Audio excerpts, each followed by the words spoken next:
Assalamualaikum warahmatullahi wabarakatuh. Yang terhormat Bapak Ibu penguji ujian UKIN PPG dalam jabatan 2022. Perkenalkan, nama saya Yeni Rahmadayani, guru mata pelajaran fikih Dimas Ashabul Yamin Bakongan, sekaligus sebagai mahasiswa PPG dalam jabatan 2022 di LPTK UIN Araniri, Banda Aceh. Pada hari ini, Kamis 27 Oktober 2022, saya akan melaksanakan praktek pembelajaran uji kinerja secara luring pada kelas 11 MIA 1 dengan materi ajar Peradilan Islam. Berikut ini video pembelajaran saya. Mohon masukan dan saran agar kedepannya kegiatan pembelajaran saya menjadi lebih baik lagi. Terima kasih atas perhatiannya. Wassalamualaikum warahmatullahi wabarakatuh.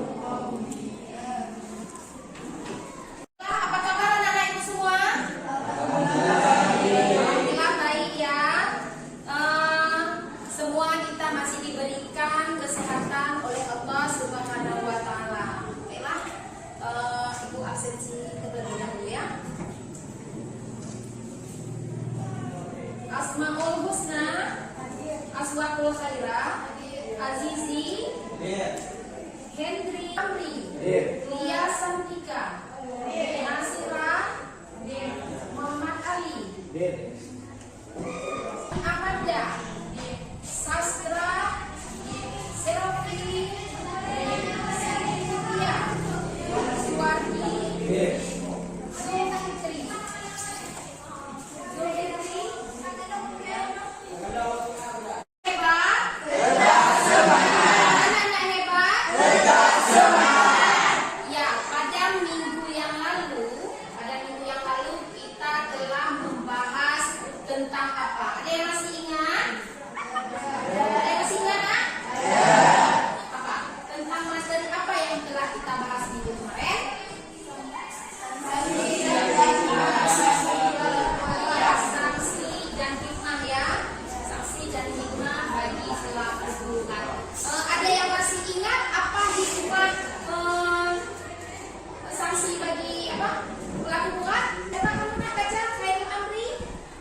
salah satunya memberikan efek jerah terhadap pelaku buat agar tidak memberontak dan dapat kembali taubat serta mengakui negara Ansar secara konstitusional dan hukum Islam.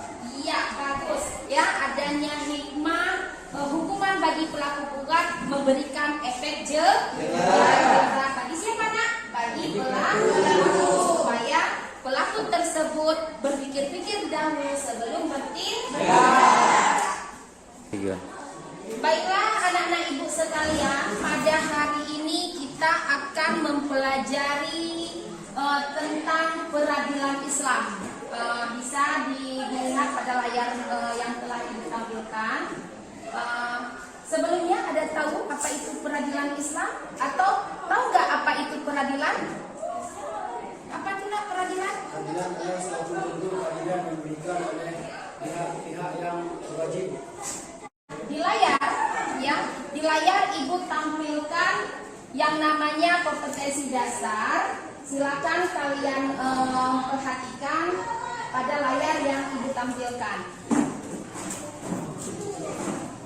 Kompetensi dasar, ya.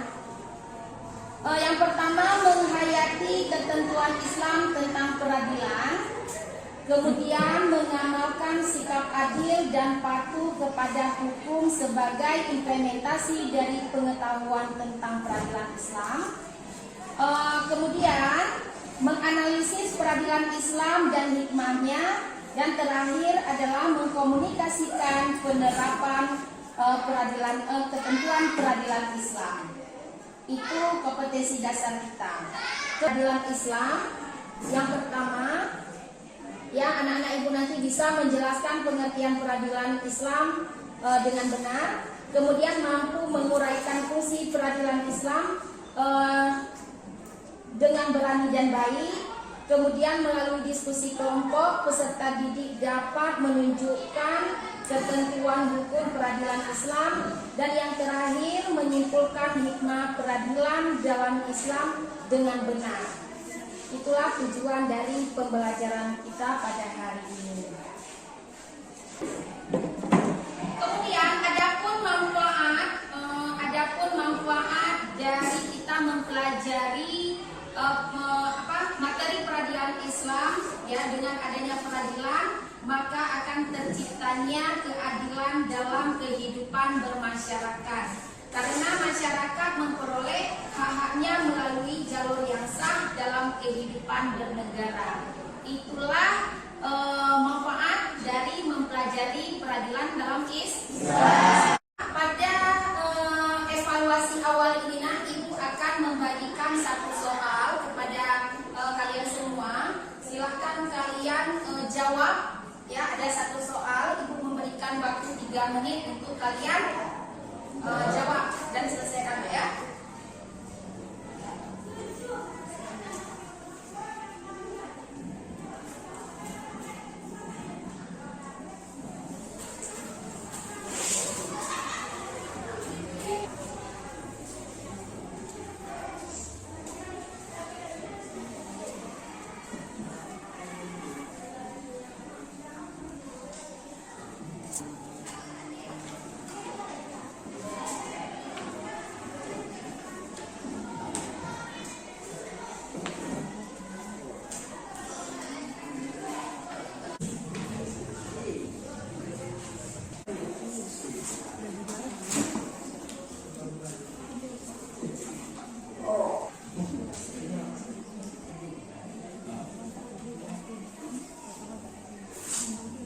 Baiklah anak-anak ibu sekalian, waktu mengerjakan evaluasi awal yang telah ibu bagikan tadi telah habis, ya nak, ya.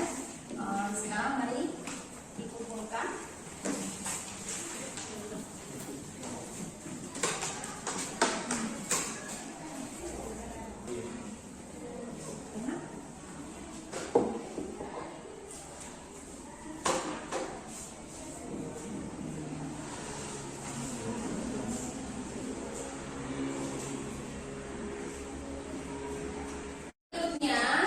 Berikutnya ibu akan menampilkan sebuah video, ya, nanti di layar. Silakan kalian amati video yang ibu tampilkan.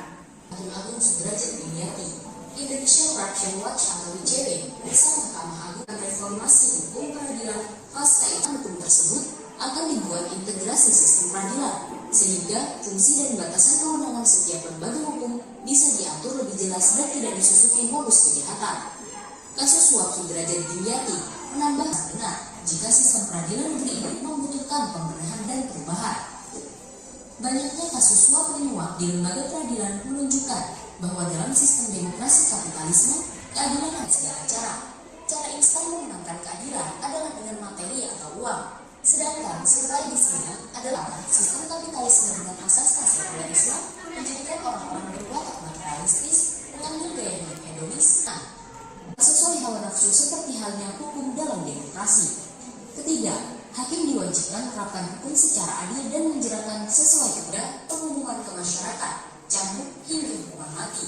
Keempat, khalifah akan mengawasi dan mengaudit kekayaan para hakim, sebagaimana terhadap pejabat negara lainnya. Jika ditemukan penambahan harta yang tidak wajar, negara akan menyitanya sebagai milik Baitul Mal, sebagaimana yang pernah dilakukan oleh Khalifah Umar bin Khattab. Maka hanya sistem khilafahlah yang akan mampu memberantas korupsi dan menciptakan rasa keadilan di tengah masyarakat.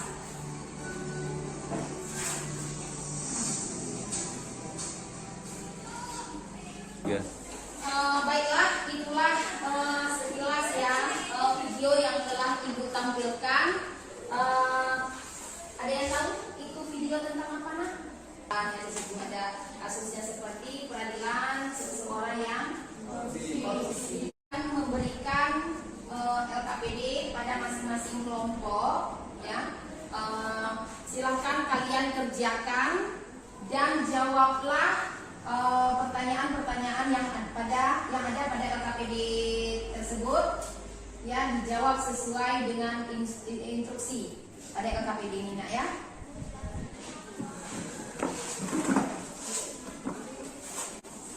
Pada LKPD tersebut, ya, nanti kalian kan tadi dengan instruksi yang ada pada LKPD, kemudian kalian kerjakan dan berikan pendapat masing-masing kelompok. Ya. Sekarang silakan kerjakan.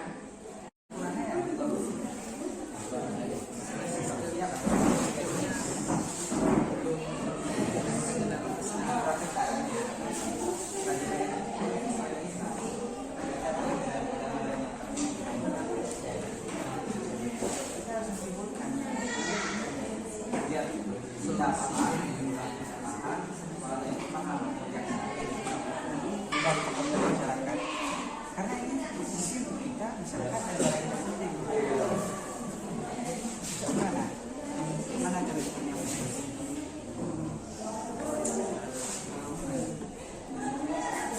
yang ini lebih umum karena kita harus mengutamakan kepentingan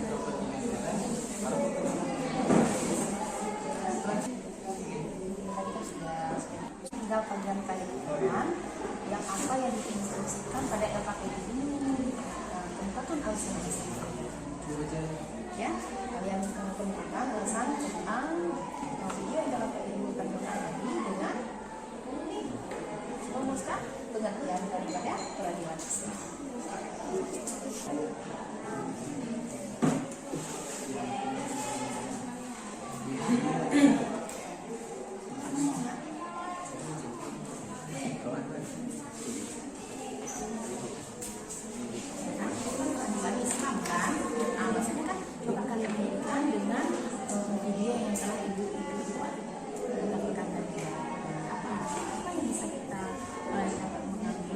Pengertian dari video ini.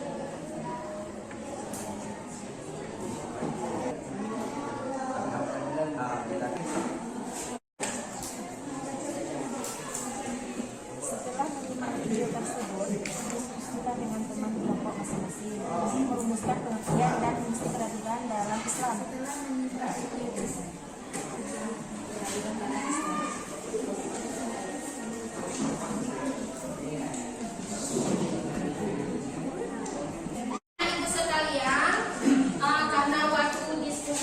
Telah habis, ya. Sekarang Ibu akan memberikan kesempatan kepada kalian, ya, masing-masing kelompok untuk mempresentasikan hasil diskusi kita pada hari ini.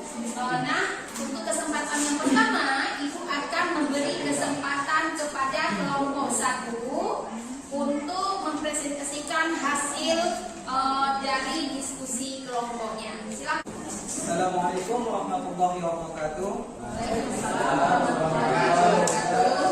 Kami dari kelompok 1 akan sedikit mengupas atau menyampaikan tentang hasil diskusi kami. Sebelum kami menyampaikan hasil diskusi kami ingin sekilas mengupaskan tentang peradilan agama Islam di Indonesia. Peradilan agama di Indonesia telah ada sejak zaman kerajaan Islam seperti Kerajaan Islam Samudra Pasai di Aceh, Kerajaan Islam Mataram di Jawa Tengah, Kerajaan Islam di Banjarmasin Makassar, dan kerajaan lainnya. Wewenang peradilan agama pada saat itu meliputi perkara perdata bahkan pidana dan hukum dengan apa yang telah diturunkan oleh Allah. Para ahli fikih memberikan definisi qada sebagai suatu keputusan produk pemerintah atau menetapkan hukum syar'i dengan jalan penetapan. Inilah hasil diskusi kami dari kelompok 1. Atas perhatiannya kami ucapkan terima kasih. Assalamualaikum warahmatullahi wabarakatuh. Waalaikumsalam warahmatullahi wabarakatuh. Ya, kira-kira ada yang mau bertanya? Ya. Assalamualaikum warahmatullahi wabarakatuh. Waalaikumsalam warahmatullahi wabarakatuh. Saya perwakilan dari kelompok 3 ingin bertanya, bagaimana pendapat kalian tentang pelaksanaan sistem peradilan di Indonesia saat ini? Apakah sudah mencerminkan sebuah sistem peradilan yang baik? Mungkin hanya sekian. Terima kasih. Assalamualaikum warahmatullahi wabarakatuh. Waalaikumsalam warahmatullahi wabarakatuh. Ibu sekalian, dari pertanyaan dari teman kita tadi yang di kelompok ya, kira-kira ada nggak yang mau menanggapi dari pertanyaannya, nak? Ada? Ya, silakan. Assalamualaikum warahmatullahi wabarakatuh. Kami dari kelompok 1 ingin sedikit menanggapi pada kelompok 3. Sesuai dengan pertanyaan tadi, bagi kami peraturan di Indonesia ini masih belum baik. Hal ini dapat kita buktikan beberapa kasus yang terlibat dalam Indonesia. Salah satu contohnya seperti video yang telah diperlihatkan tadi, yang mana seorang hakim yang terjerat dalam kasus suap menyuap. Agar peraturan Indonesia ini menjadi lebih baik, alangkah baiknya kita melakukan peradilan ini sesuai dengan syariat Islam. Mengapa kami mengatakan begitu?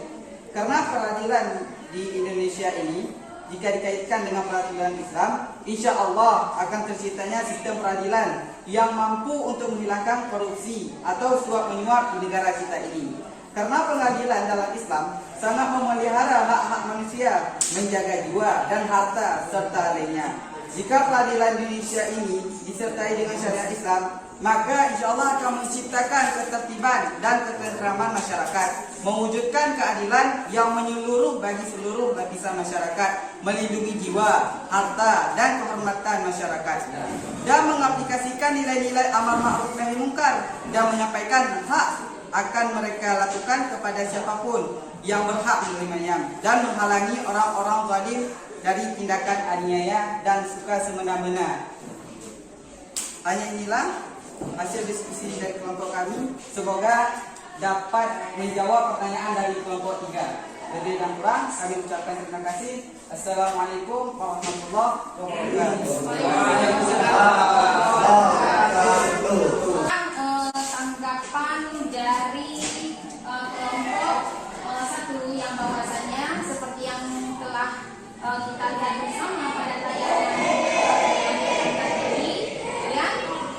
Apakah sistem peradilan di Indonesia itu sudah baik? Itu kan pertanyaannya tadi ya. Ya. Menurut kelompok 1 tadi mengatakan masih karena masih ada di antara oknum-oknum yang menyalahgunakan atau menyalahgunakan kekuasaan yang telah diberikan kepadanya. Yang hebat. Setelah kita mendengarkan hasil diskusi kita pada hari ini, marilah sama-sama kita menyimpulkan materi kita pada hari ini. Kira-kira ada yang bisa menyimpulkan materi kita pada hari ini? Siapa? Ada? Ya, silakan, Nak. Assalamualaikum warahmatullahi wabarakatuh. Adapun kesimpulan dari pembelajaran kita pada hari ini adalah peradilan salah satu lembaga yang diharapkan dapat memutuskan suatu perkara dunia bagi mereka yang mencari keadilan. Banyaknya permasalahan dan sengketa di antara manusia, maka perlu hadir. Nah, itulah hasil belajar kita pada hari ini, yang bahwasanya peradilan itu suatu lembaga pemerintah negara yang ditugaskan untuk menyelesaikan atau menetapkan keputusan atas setiap perkara dengan hasil atau dengan seadil-adilnya. Ibu akan memberikan soal evaluasi kepada kalian. Ibu akan memberikan waktu 5 menit untuk kalian kerjakan. Paham? Masih semangat? Sekarang Ibu akan membagikan soalnya ya. Ya.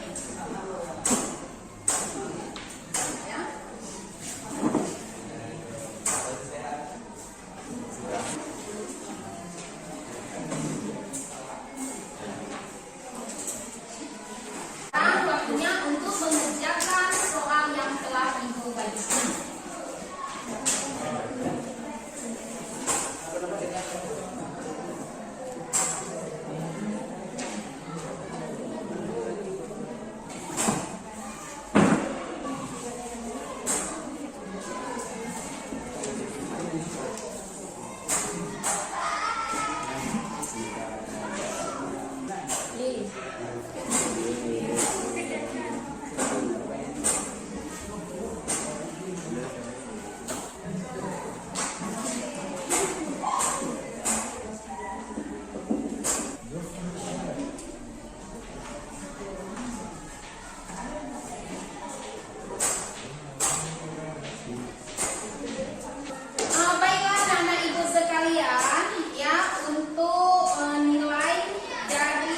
pembelajaran kita pada hari ini, baik nilai evaluasi yang pertama yang diberikan tadi, evaluasi awal, kemudian hasil diskusi kita, kemudian evaluasi akhir kita, itu nilainya akan Ibu berikan atau Ibu bagikan di hari berikutnya ya, insya Allah nak ya.